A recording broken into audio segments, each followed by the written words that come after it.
The Checkpoint is presented by GM Pharma, the first international multinational pharmaceutical company in Georgia. GM Pharma, to serve those who need it most.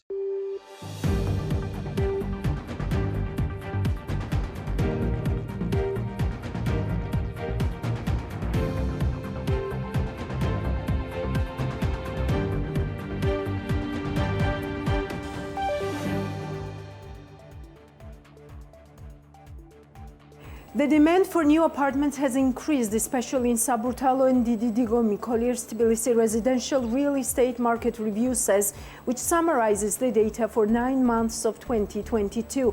According to the review, the demand for residential apartments in Tbilisi increased by 21% in January-September compared to the same period of 2021. The International Monetary Fund IMF mission started working in Georgia. James John, mission chief of the International Monetary Fund, and members of the mission held the first meeting with the Minister of Finance, Lasha Khutsishvili. According to the Ministry of Finance, the parties considered the current economic situation in the country as well as macroeconomic parameters and forecasts for 2023. In September, the assets of 14 commercial banks operating in Georgia reached 68 billion lari, which was 0.2% more than the previous month. The volume of banks' assets was 8 billion lari more compared to the previous year, the NBG report says. The banking sector's equity capital equals around 9 billion lari, which makes up to 13% of the commercial bank's total assets. This is The Checkpoints. I'm Elena Guanchilashvili, author and the anchor of the show, and the Checkpoints team is ready to give you the most relevant news and analysis on business and economics. As an executive editor of Forbes Georgia, I'm really happy to present you BMG's big exclusive. CEO of Tata Power, Praveer Sinha, paid a visit to BMG TV right after his meeting with the Prime Minister of Georgia, Irakli Garibashvili. I'm honored to host today at the BMG TV and in the Checkpoints as well, CEO of Tata Power. Tata Power oversaw the construction of the 187 megawatts Shohevi hydropower plant Cascade with a total investment for over 550 million USD. Tata Power is part of Tata Group, which is the world's leading company operating on 6 continents in 100 countries and employing over 935,000 people. Mr. Sinha, welcome to the BMG TV and thank you for your time. Thank you. Thank you for having me on your show, and it's an honor and privilege to me to be part of this show.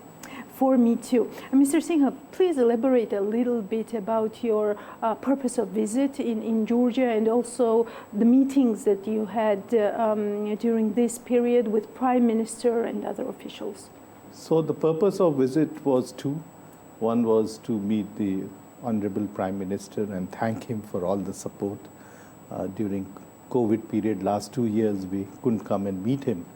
But in last 2 years, a lot of things have happened. The plant operation has stabilized, and this is the largest, I would say, international investment which has come into Georgia.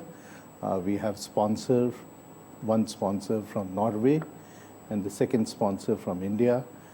The debt financing has been done by IFC, EBRD, and Asian Development Bank. So it's truly a global project. It's truly an international project. And I think we owe it to the government of Georgia for the support that they gave us for last 9 years. The Honorable Prime Minister was also the Prime Minister when we did the financial closure in 2015. And we wanted to come and meet him and appraise him of what's happening on the project, how the plant is doing. And right now, most of the power that we produce is supplied in Georgia. Some quantity was exported during summer months to Turkey.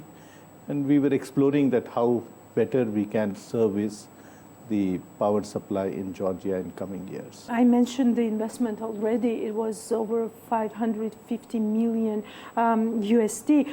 Why did you make the decision of investing in Georgia in 2015, and what has changed over the years in terms of investment climate in Georgia? So what we saw in Georgia was a very good investment climate which was there.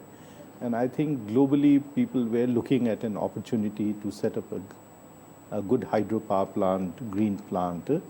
And I think when we saw the opportunity to do this plant, we looked at it that how the international community, especially the lenders, will look at this opportunity, and we got huge amount of support. And I think our decision was the right decision.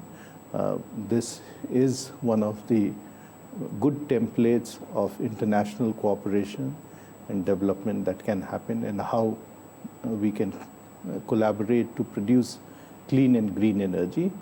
And I think there is much more opportunities once the markets open up, and especially the type of energy crisis that we are seeing in Europe. This is a good example that how, if you can plan your things better, how you can meet your power requirement going forward. Do you think, considering the current situation, considering the pandemic, considering the war, sanctions, everything in one package, do you see there is a real potential for Georgia to strive better to its priority to become an energy hub for the region, for Europe? Georgia is blessed with nearly 300 rivers, and very few countries or places in the world will have that sort of natural ability. Secondly, I think there is huge amount of also opportunity of solar and wind in Georgia. And if you look at the potential and some data that has come from the government, I was looking at that right now, while there is about 3,000 megawatt of hydro generation in Georgia, the potential is to take it to about 15 to 20,000. So that's a huge quantity of potential which is there. Similarly, in wind energy, there is huge potential, nearly 2,000 megawatt. And so also in solar, maybe about 3,000 to 5,000 megawatt, because there are large tracts of land which are not being utilized. Georgia, fortunately, has about 250 to 300 days of sunshine. And I think if we combine all these together, and where the focus globally is to go for clean energy, I think a combination or a hybrid solution of solar, wind, and hydro can be an ideal combination to provide sustained and reliable and affordable power, not only in Georgia, but it can become a large power hub to supply to other parts of has there been considered any types of future cooperation with the Prime Minister? Do you eye any specific projects in Georgia in future? Do you intend to invest more in Georgia's energy sector? Right now, it was more of a initial discussion with him, where we shared our views with him. It's for the government to come back with a policy direction and what sort of enabling provisions that they would provide for creating the ecosystem, for creating the energy hub in Georgia. But we did discuss with him, and he was quite supportive of this idea.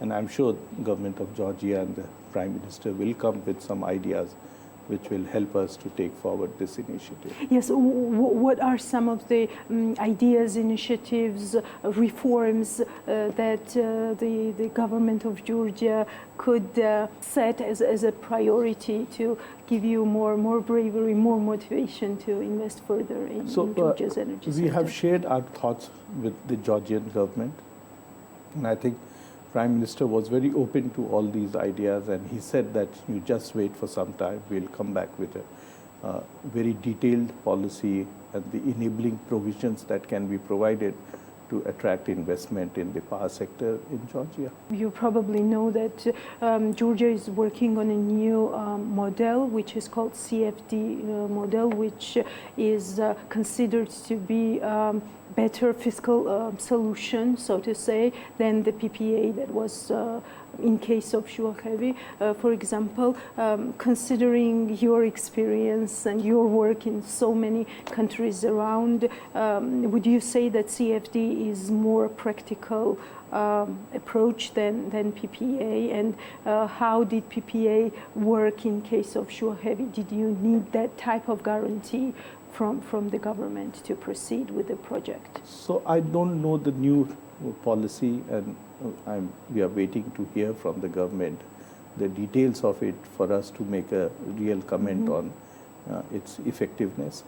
But I think the PPA arrangement is a good arrangement because it guarantees an offtake of certain quantum of power, because these are large investments, these are long-term investments which is there, and it's very important that there has to be an off-taker who is ready to take power for a certain period of time at a committed tariff.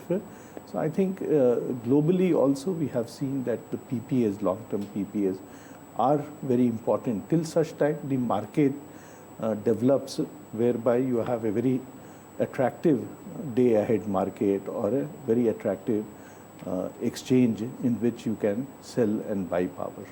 Yes, could you please share a little bit what is your vision as an investor's vision of more long-term development of energy sector in Georgia and globally as well? So the two models are that you have a take or pay obligation with some government owned entity, so that the off-taker is committing on a certain quantum of supply of power to them with a guaranteed payment mechanism. The other alternative is that you have a very robust market mechanism whereby you can sell power in the exchange and it has the ability to absorb that quantum of power. Otherwise, power is something which, if not produced, gets wasted.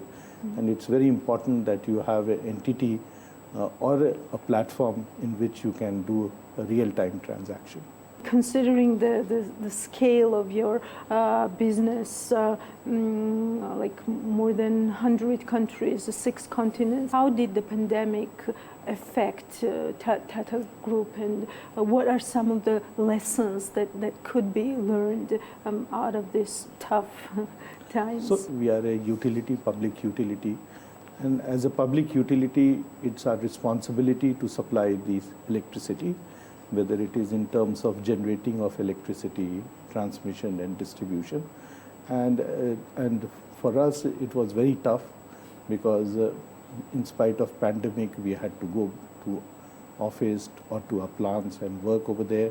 We had to ensure that when people are working from home, they get 24/7 access of electricity, and there cannot be any shortfall in that.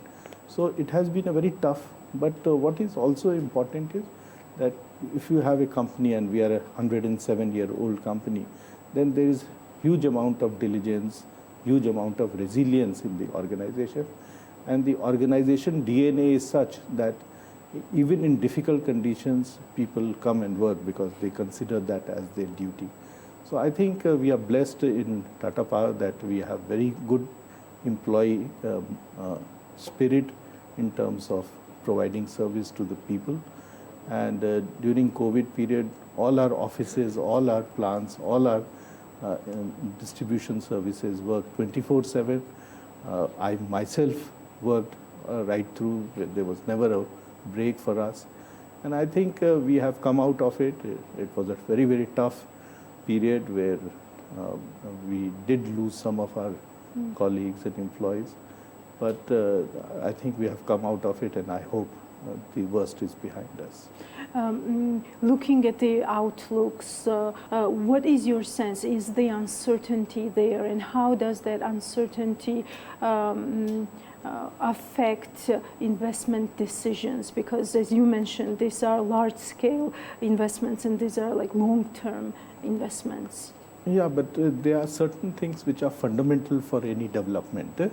And whether it is the power that is required for industrial purpose, commercial purpose, or even for education, for any development activity, power is a is a basic requirement for any growth in any country. So I think for us, supplying power and quality power, and especially in today's context where clean energy is a very important focus, climate change is a reality and it is hitting all of us in the type of weather pattern changes that we are seeing. It's very important for us that we take the right steps and make the power supply not only reliable, but also resilient and secure and affordable for the people. So I think some of the steps that we need to take from a long-term perspective. It should be good for next 50 years, next 100 years. Otherwise, we will again be vulnerable and we will be moving from one crisis to another. So for us, it's very important that whatever decisions are taken as a country, as corporates, as global citizens, it's in the right direction and it helps in the growth and sustainable growth for everyone. Do you think the competition has grown globally for FDI, for these sorts of development-oriented investments in the post-pandemic world? Yes, the competition has grown, but also there is going to be certain amount of disruption in the competition and in the services. So some of the businesses which were having large carbon footprint, they will go away and disruptions will happen in new technologies and new way of producing products and services, including energy.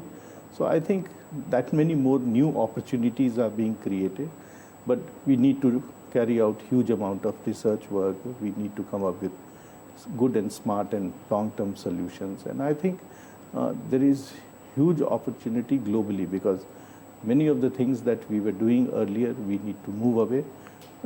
Good example is mobility. Electric mobility will become a big thing. So we will slowly move away from the ICE engines and move to electric mobility. Similarly, many of the other services that are being provided will undergo transformation.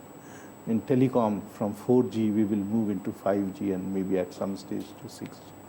So I think there are a whole lot of changes that will happen, and the world is there for people who can innovate and learn and do new things. In this context of competition, what in your mind makes a marketing story for Georgia globally, for international investors? Like, I don't know, like successful stories, definitely, like Shuachevi, or less successful, let's say, like, for example, Namajuani and so I think when anyone looks at investment, they are looking for 4 or 5 things. The first is the government stable? How is the governance? How is the legal system? How is the press and media over here? How is the judiciary? Are they taking proactive steps and taking into account the concerns of the people, whether they are investors or normal citizens? And are they being addressed in a fair and reasonable manner? The second is what is the resources available in those countries in terms of natural resources, in terms of people, in terms of what sort of skill sets the people have, what sort of understanding, language they have, and are they able to pick up new things and are able to reskill themselves or enhance their skill sets. The third is, I think, the general business environment, including the financing environment which is available in the country, how the global financing teams, how investors are looking at it in terms of funding such type of investment. And the fourth and the most important thing is that you should be part of the global change that is happening, and you cannot be seen to be isolated from the development agenda which most of the countries in the world are following. A very interesting analysis. How would Georgia score on these 4 pillars?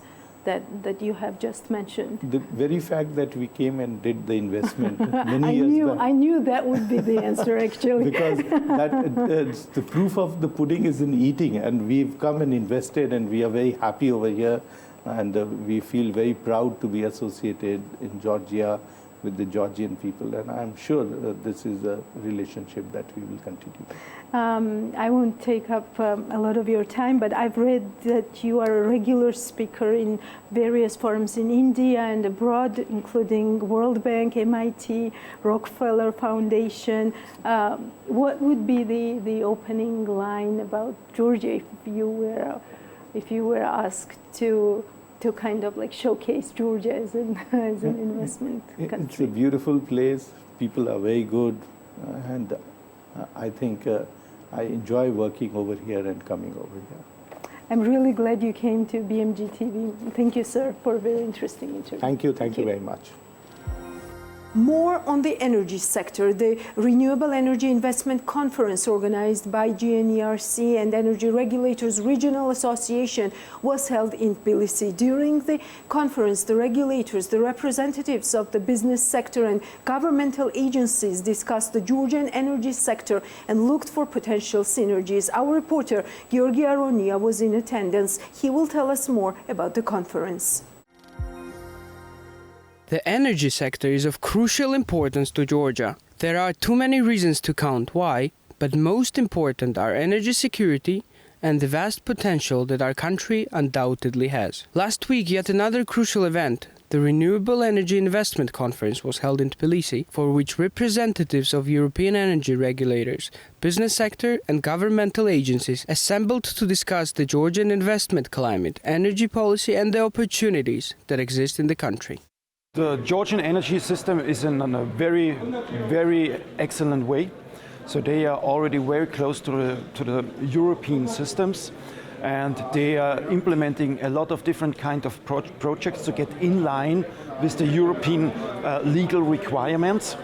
And especially when we talk about market opening, implementation of renewables, implementation of energy efficiency issues, the Georgian energy policy is in a very, very excellent track, and they are doing a lot and implementing a lot in order to improve the system, to increase the renewables, and to increase energy efficiency. Georgia is starting or is already in the process of implementing, of transposing the European rules.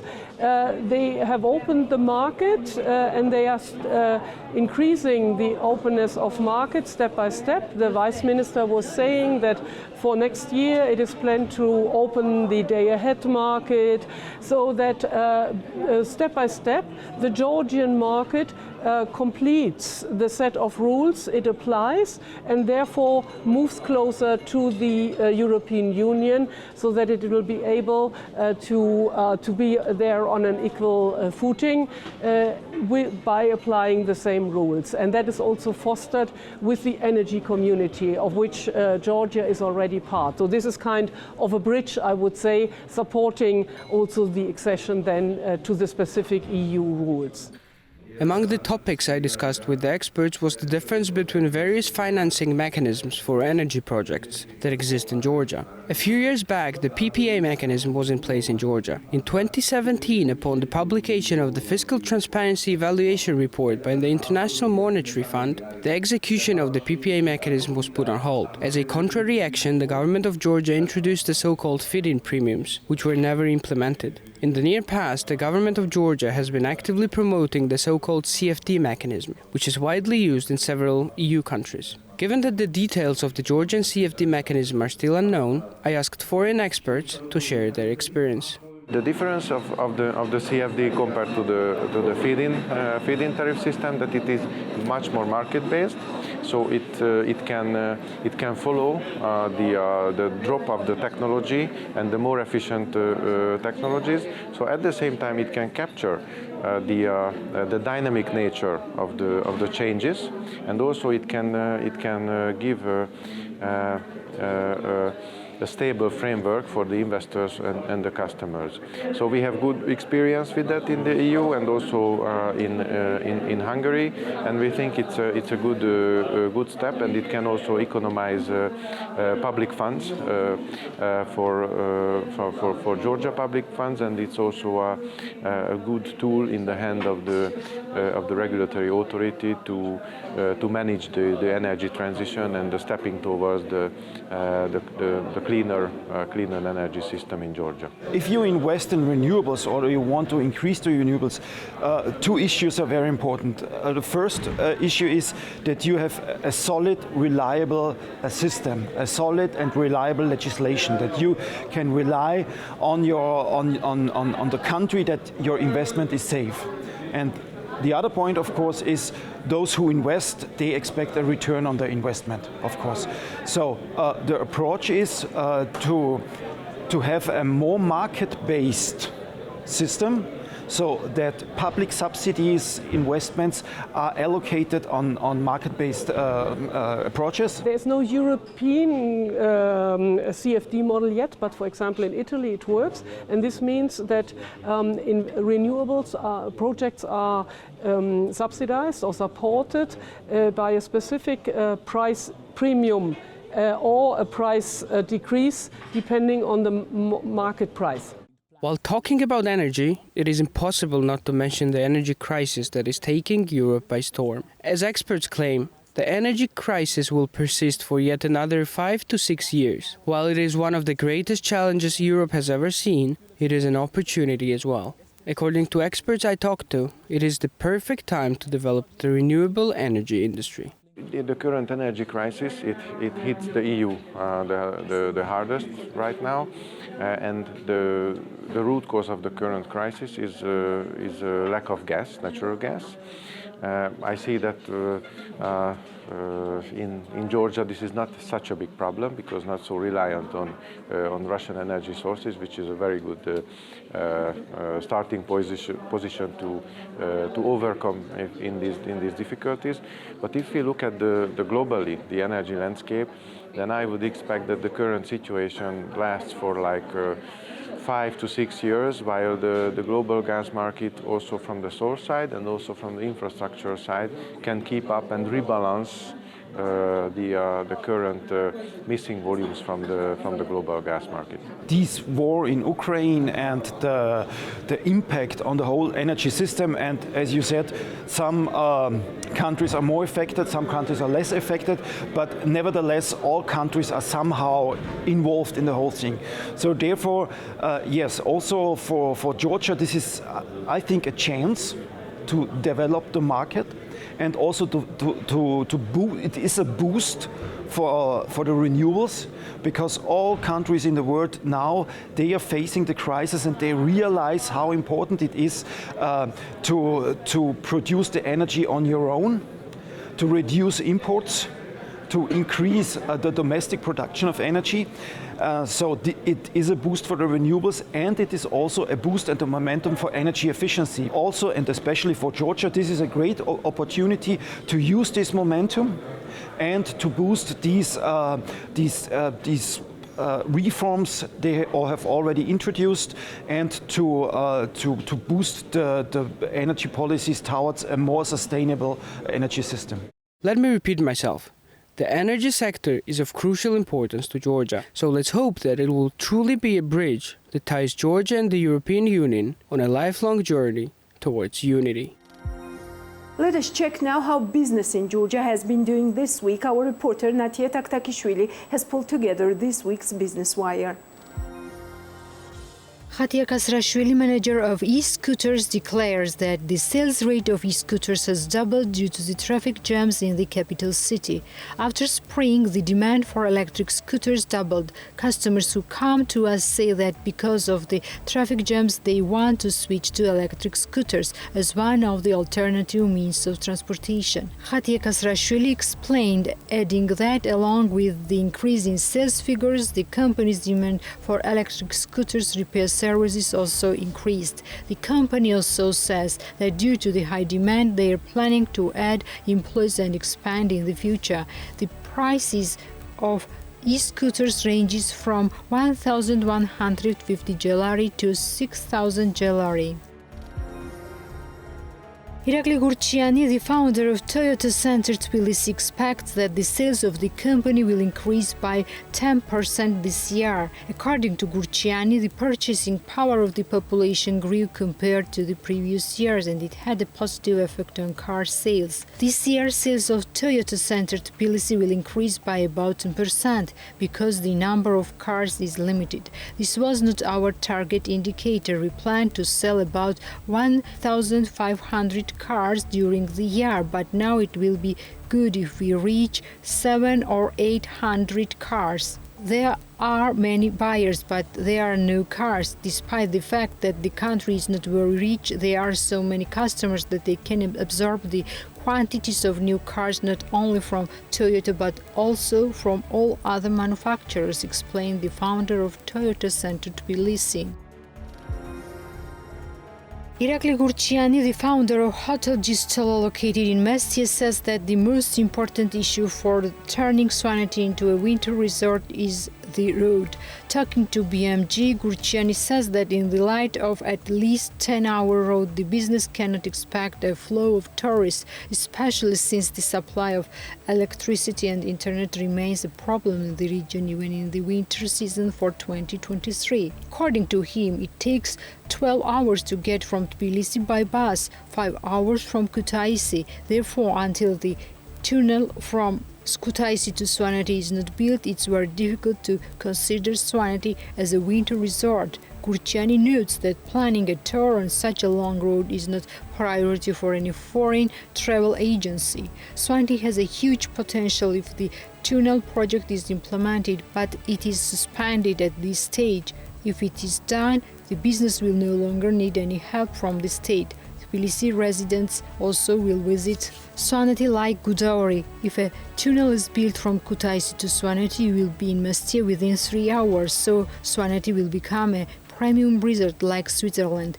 In addition, Svaneti still has problems in electricity and internet, Irakli Gurchiani said.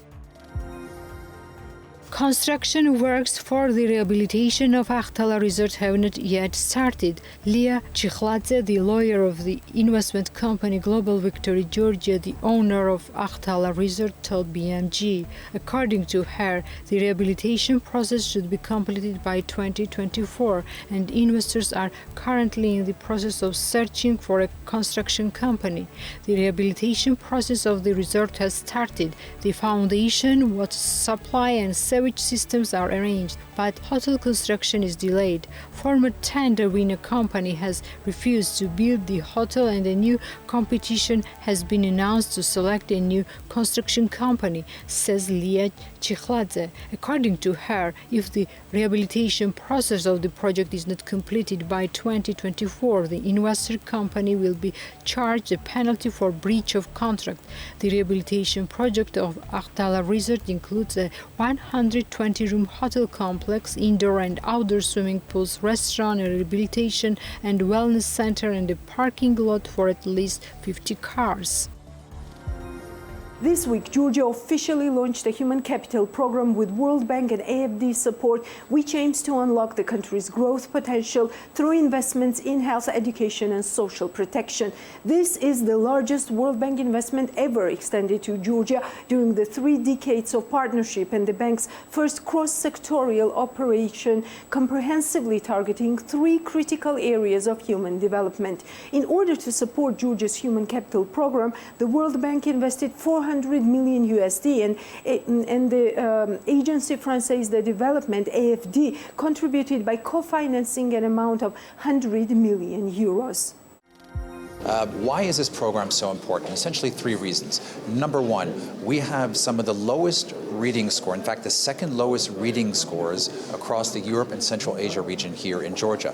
We have some of the highest out-of-pocket cost for pharmaceuticals in the region, in fact even globally, and we've seen that the social protection system has come under pressure during the current COVID pandemic. And it is with this in mind that we now intend to launch a comprehensive program that will really improve health outcomes, education outcomes, and more targeted social assistance that will impact the poor, thus contributing to Georgia's overall socioeconomic development and, very importantly, making a real impact on people's and families' lives here in Georgia. It's a very interesting phenomena that we see right now here in Georgia. So on the one hand, we have relatively high unemployment, in particular among youth. And on the other hand, we see that many companies are coming in from abroad, demanding high-skilled jobs, where currently they are finding labor shortages and a shortage of skills here in Georgia as well. So there's a skills mismatch.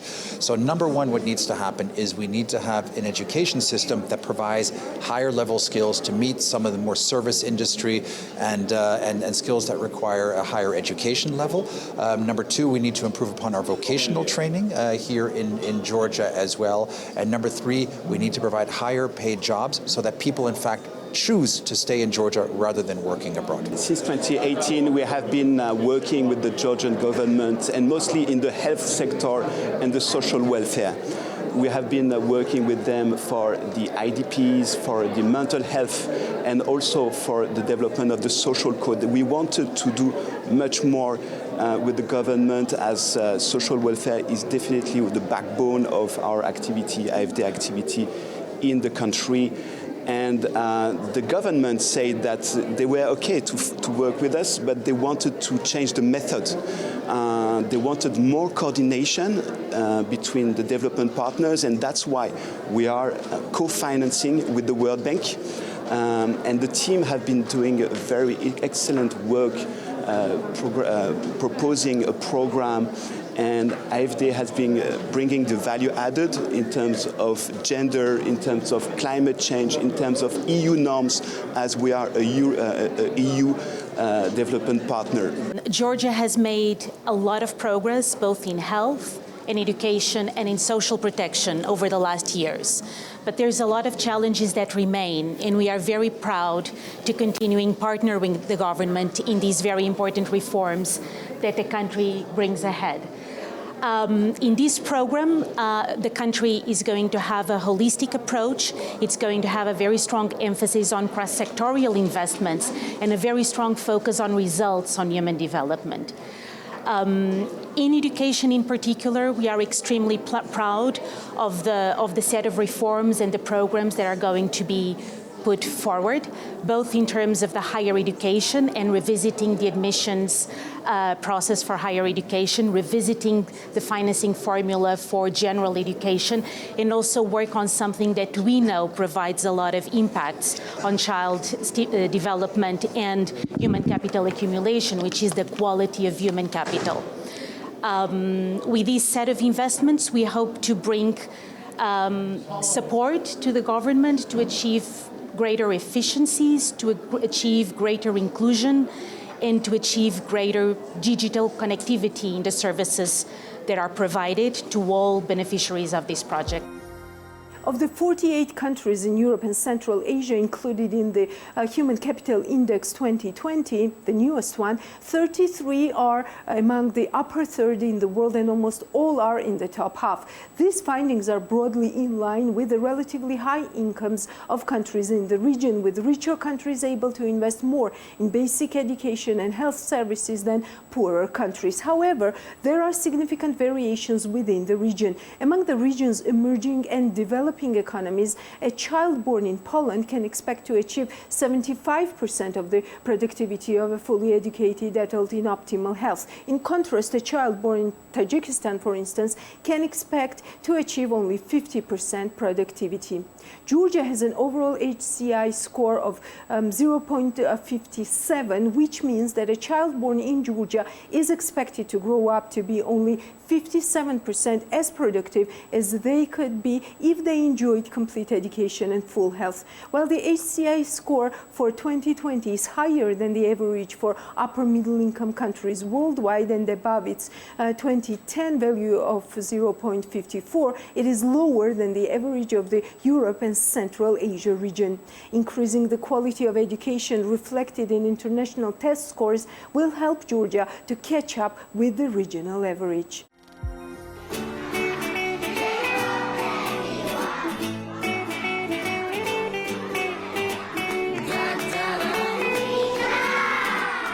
I would like to introduce you to a truly transformational World Bank program for Georgia that will have an impact on future generations of children and youth here in Georgia, called the World Bank Human Capital Program for Georgia. This program is unprecedented in essentially three ways.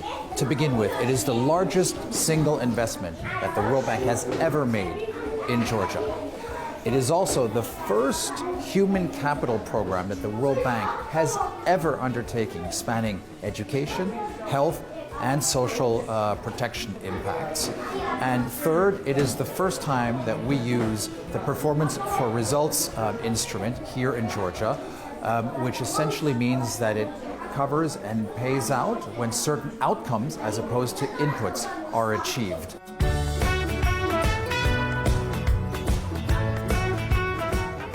The Human Capital Program that we have launched here in Georgia aims to increase the skills and competencies of Georgia's youth and children, such as we see in this kindergarten here.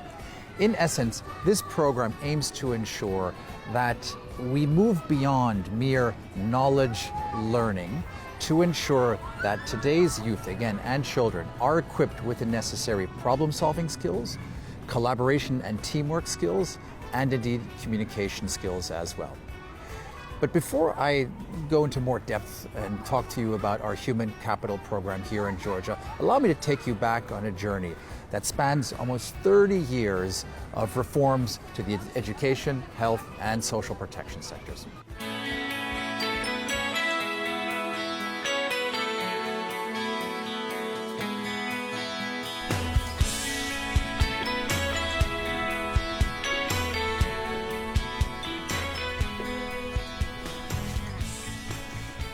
What we are perhaps most proud of is the fact that we have now been working with successive governments here in Georgia for over 30 years in terms of developing the education system and furthering reforms. In the early 1990s, we focused on rehabilitating the collapsing Soviet infrastructure that existed here. Then in the 2010s, we pivoted to focus on some of the softer reforms, focusing on curriculum reforms to modernize pedagogy and teaching. And finally, we also looked at providing a unified university entrance examination that rooted out much of the corruption. We also focused on continuous professional education and development of teachers. In the 2010s, we pivoted and focused on vocational training, providing important educational reforms there. And now in the 2020s, we are at the heart of a transformative series of projects that will help bring Georgia's education system into the 21st century. Despite significant improvements in Georgia's education system, important challenges remain.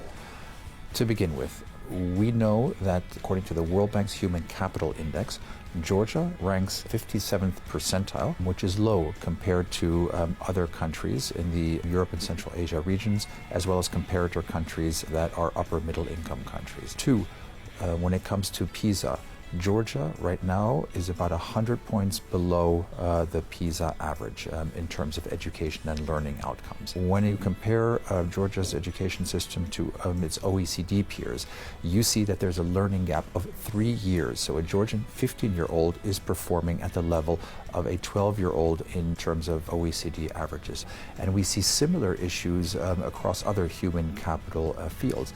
In health services, we know that in Georgia we have some of the highest out-of-pocket costs that exist worldwide. And finally, when it comes to social assistance, we know that the system here is relatively advanced. However, we have seen strains emerge post-COVID-19 as the system came under pressure, and we see important efficiency gains that can be made in terms of providing better targeted social assistance to those who need it most, in particular poor families in the lower income quintile.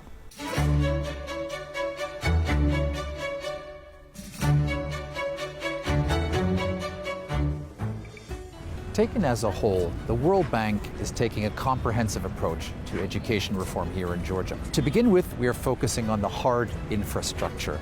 This includes rehabilitating existing schools, but also building new schools across all of Georgia, in particular rural Georgia.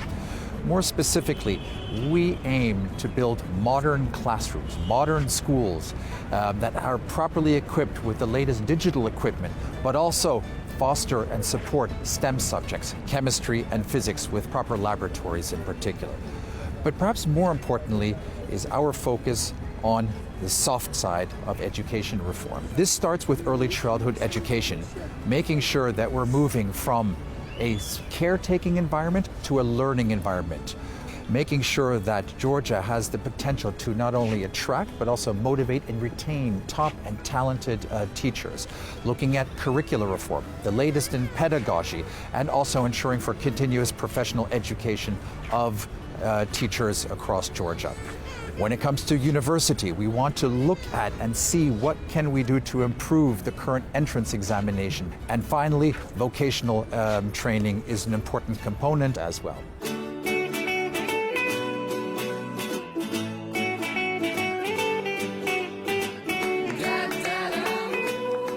The World Bank's Human Capital Program here in Georgia aims to bring about truly transformational reform, ensuring that we have better health, education, and social protection outcomes here in Georgia. We also believe that it is a critical stepping stone in Georgia's journey to become a high-income country, and it is also important for Georgia's EU aspirations. I can tell you, as a father of four, I think that there is no better investment that Georgia can make than in the next generation. Thank you.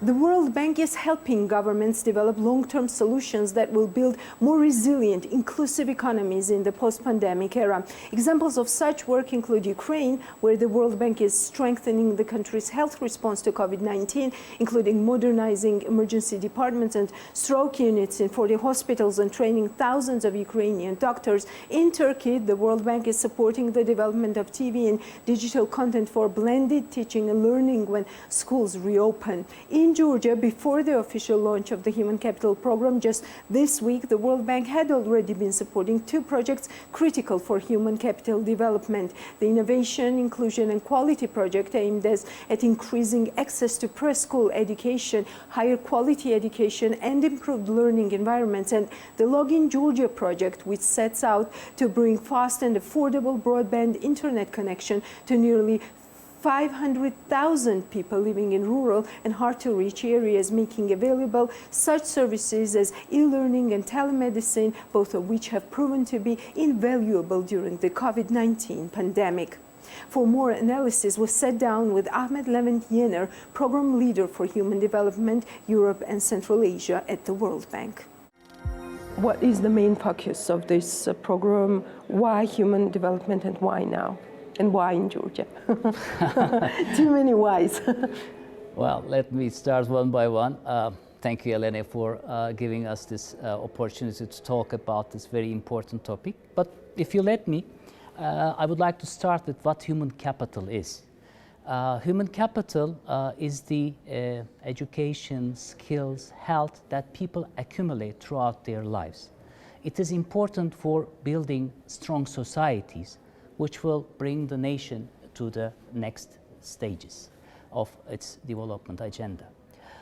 We would like to focus on the human capital as the main driver of the nations and how it helps to build further on a nation's wealth. Traditionally, physical and natural resources are thought to be the main drivers of a nation's wealth. However, a recent World Bank study shows us that 64% of a nation's wealth is coming out of the human capital. In 2018, by relying on this, information, the World Bank has initiated this Human Capital Project, a global initiative, which helps the countries to strengthen their systems and to provide better services to people in building a stronger nation. The government of Georgia is one of the early adopters of this Human Capital Project and is a strong advocate of further human development in Georgia. We also see that the civil society, academy, and development partners is a part of this broader program. So that is why, as one of the members of the Development Society, we would like to help this huge effort of the government of Georgia deal with this endeavor. In this specific point in time and situation, what would you identify as the main challenge towards this goal? This is a continuous effort, and there are many challenges. But before coming to that challenges, we have to talk about the achievements of the last decades, like the universal coverage in health, like student-based, competency-based national curricula, and like the targeted social assistance. The problem is related with the reaching the full potential of the people. And let me tell you how we calculate this, how we calculate the full potential, human capital potential of one country. We use our human capital index, which is developed under our human capital project, to measure a country's full human capital potential. And Georgia's human capital index score is 0.57. This means that a child born today will reach only 57% of productivity that he or she reaches adulthood and be a member of the workforce. There, we may talk about the challenges that keep Georgia's human capital index score down. There are two main causes for that. One is the harmonized test scores, and the second one is the adult survival rate. For the harmonized test scores, we rely on the international tests like PISA, TIMSS, and we use the 2018 scores for Georgia, where an average Georgian student gets 400 out of a score of 625.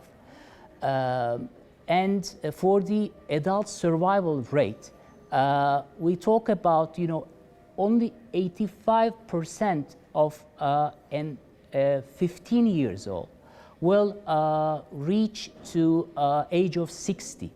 And this statistics shows us the health risks that a child born today will be facing throughout his or her life. In our recent human capital review, we present that around 6% of children today still face with the problem of stunting, which is a very big problem for further cognitive development. We basically mentioned education, and we also mentioned the health sector.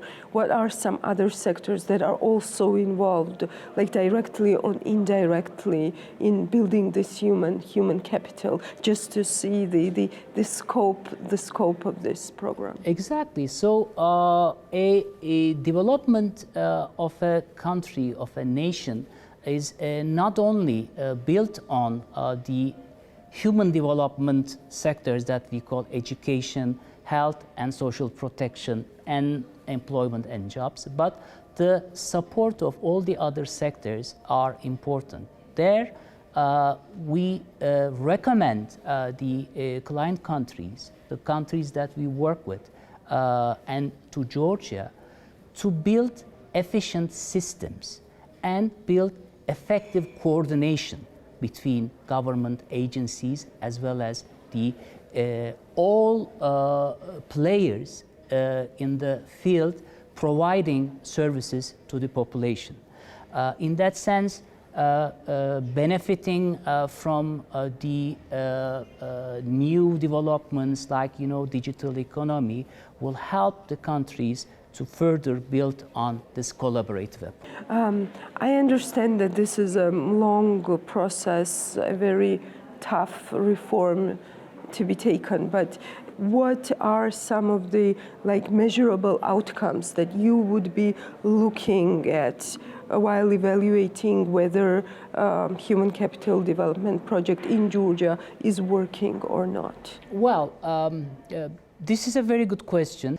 If Georgia benefits from full potential of health and education, its long-term per capita gross domestic product will be 1.64 times higher than its current value.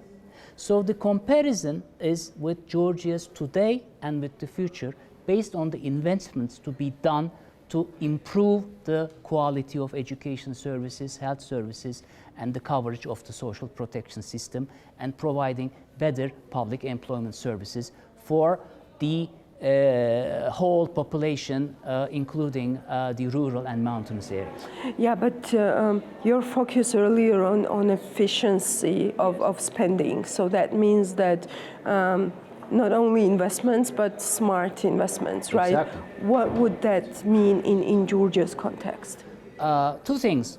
First, Georgia has to spend more for social sectors, for human development sectors. Second, as you rightly mentioned, Georgia has to spend more efficiently and more cleverly. How can it be done? In the new human capital program that we are supporting the Georgian government with the French Development Agency, AFD, we are we're coming up with some recommendations that we work together with the government counterparts to improve spending efficiency.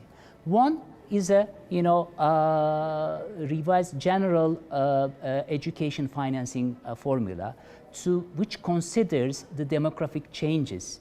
The second one is a health system focusing on the services at the secondary level, at the hospitals, bringing a system that will allow unity in the prices of the health services. With some complementary measures, the patients will have access to cheaper pharmaceuticals. And with a targeted social assistance system, the beneficiaries will achieve the support in the most efficient ways. These are the three main areas that I can share with you. Mm-hmm. The financing pool is really large. I mean, it's 400 million USD, right? 400 million plus 100 million coming from the AFD. So that's true. Also, if you look at the mechanism, the financing mechanism, it has this focus on results. Correct. I mean, it is a result-oriented financing. What does that mean, and why that focus on results? In addition to us and AFD, we invite all the development partners to join us to support this huge effort of the government of Georgia. That's a very good call. But just to give you, as we started with monetary terms, yes, this project we're talking about $500 million, and I will come to the why it is focused on the outcomes. But the project aims bringing efficiency into the system. The government of Georgia, in a period of 6 to 7 years ahead, will spend around $6 billion to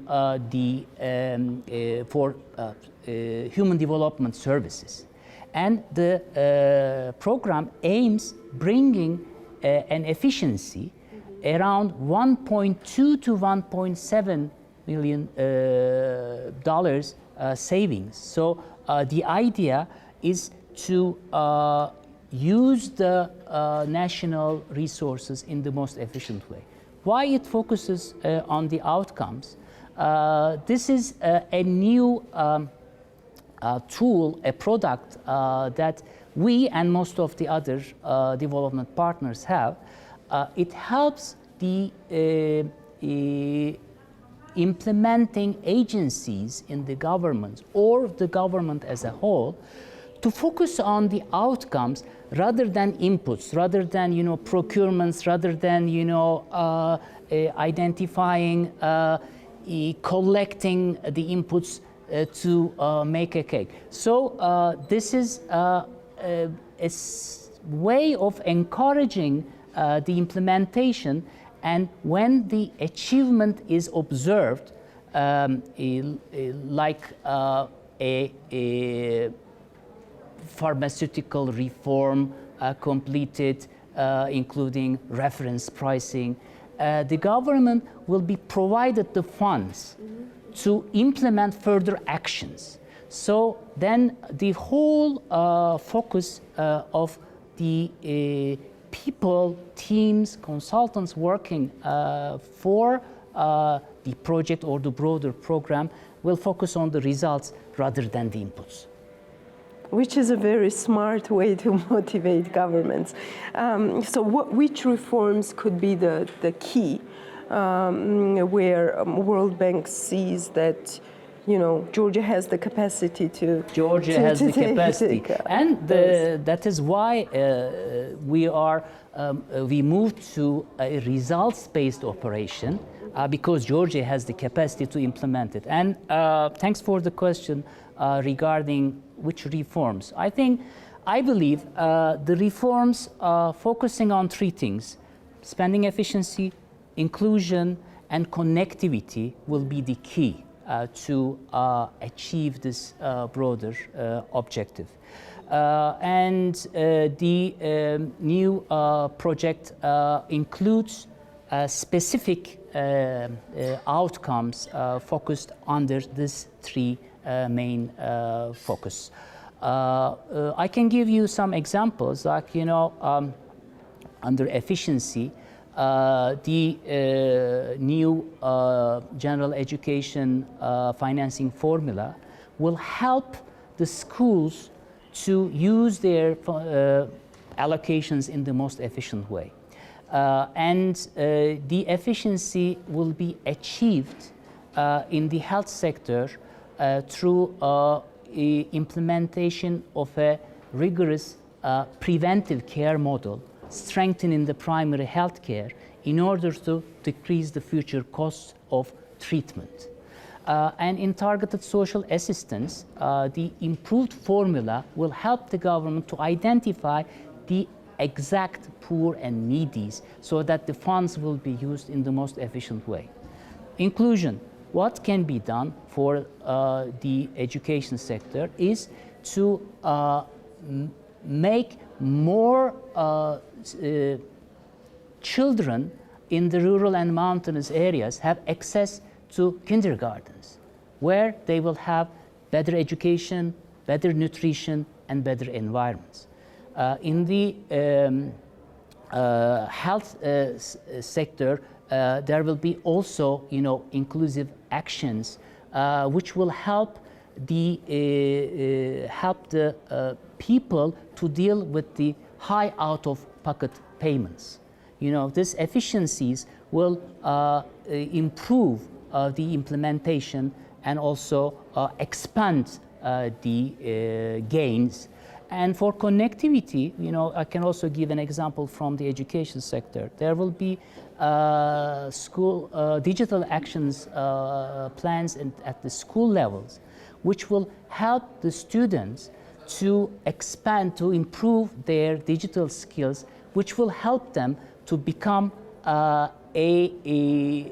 equip them with the skills that are needed for the future workforce. These are very comprehensive, very big reforms. Do you see political will there? Because these won't always be easy political decisions there. Because if these systems need to improve efficiency, it means a lot of decisions that might involve, I don't know, like firing people, that might involve bringing like new skills to the table. Do you think the government is really ready for those tough decisions that might not be always Let me start. This is a hard question, and I'll try to come up with a response. What we are trying to do, together with AFT and other development partners under this new human capital program, covers only a part of the development agenda, because the package is big and it has to continue. So we talked about the achievements of the last decades, and when this project is implemented, Georgia will not achieve full potential. It has to continue. So it's a mandate for all the governments, for this one and the next governments, to continue in this one. The outcomes included in the program and other recommendations we shared with the government and all the society, all the development partners in our human capital review, provides a vision that needs to be continued. Will it be hard for the government? Yes, because at the end of the day, it's a trade-off. It's an allocation between social sectors, real sectors, and the governments may come up with difficult decisions at times. But investing in human capital will pay off in the future, and it will be beneficial for the Georgians in the coming years. Exactly. What I know for sure is that we need these reforms. Thank you so much. Thank you very much for giving us this opportunity. And before we say goodbye, let me update you with the news on Georgia's economy. Let us review what's been important on Georgia's economic landscape. The special relations and strategic partnership between Georgia and Azerbaijan were discussed on Monday in a meeting between Georgian Prime Minister Irakli Garibashvili and Azerbaijan President Ilham Aliyev. The officials highlighted the high level of strategic partnership, intensive cooperation in trade and economy, and active political dialogue between the two countries, the government administration said. Garibashvili noted peace and stability in the South Caucasus region ensured economic development, with the officials also stressing the two countries were closely cooperating in foreign policy and working with united forces to overcome existing challenges. The meeting underlined the willingness to further strengthen bilateral political, economic, cultural and other ties. Finance Minister Alasha Khutsishvili declares that 12-point condition outlined by European Council for granting Georgia the European Union membership candidate status will be completed in time. Khutsishvili also commented on the statement of Ned Price, the U.S. State Department spokesperson, who on Monday said and urged to demonstrate its commitments to the EU integration by adopting reforms necessary to move forward down the path. In his remarks over the matter, Khutsishvili noted the government had created working groups for the implementation of EU recommendations for granting the country the membership candidate status, with the process ongoing at pace necessary for implementing specific conditions. He also pointed out a reduction of domestic political polarization required not only government efforts but added all points of the EU conditions will be completed in time. Clinic costs will be determined using the Diagnosis-Related Group (DRG) approach beginning November 1, according to Georgian Health Minister Zurab Azarashvili. The new approach, according to the minister, would ban clinics from charging additional costs. He stated that the government was actively working on assigning codes to various services and developing the proper calculation mechanism. All clinics that want to be compensated using the DRG system declare a desire to enroll. Clinics will no longer charge patients any additional out-of-pocket expenses other than those specified in our order, Zurab Azarashvili declared. On October 26, the Monetary Policy Committee of the National Bank of Georgia decided to keep the monetary policy rate unchanged. The monetary policy rate stands at 11%. In its statement, the NBG said inflationary pressure is still high in most of the world, to which the leading central banks are responding with tightened financial conditions. This worsens global economic growth outlook and creates stagnation risks. Other things equal, inflation will remain high until the end of the year, but will continue to gradually decline and will approach the target level in the second half of 2023. Taking into account the existing inflationary risks, tight monetary policy will be maintained and its normalization will gradually begin only after a clear trend of decreasing inflation will be observed, the document reads. Georgian Economy Minister Levan Davitashvili on Wednesday highlighted the potential of the renewable energy sector of the country's economy at the international conference hosted in Tbilisi, where he said attracting investment in the area was a main priority for the government. The Ministry of Economy cited Davitashvili, who was speaking at the Renewable Energy Investment Conference, as saying energy security and energy independence were two of the most important issues internationally due to the current geopolitical situation, in reference to the conflict in Ukraine. For us, renewable energy has the greatest potential and prospect, therefore attracting investment in this area and encouraging this direction is the main priority, the minister told event participants. The minister noted 68 memorandums had been signed this year alone, and with over $700 million planned to be invested in the energy sector. We have already agreed on projects that will generate an additional 1.6 billion kilowatt per hour generation, he said. And that's all for today. Till next Sunday, and before that, don't forget to follow us on bm.g and forbes.g. We care for your interest. Till Sunday.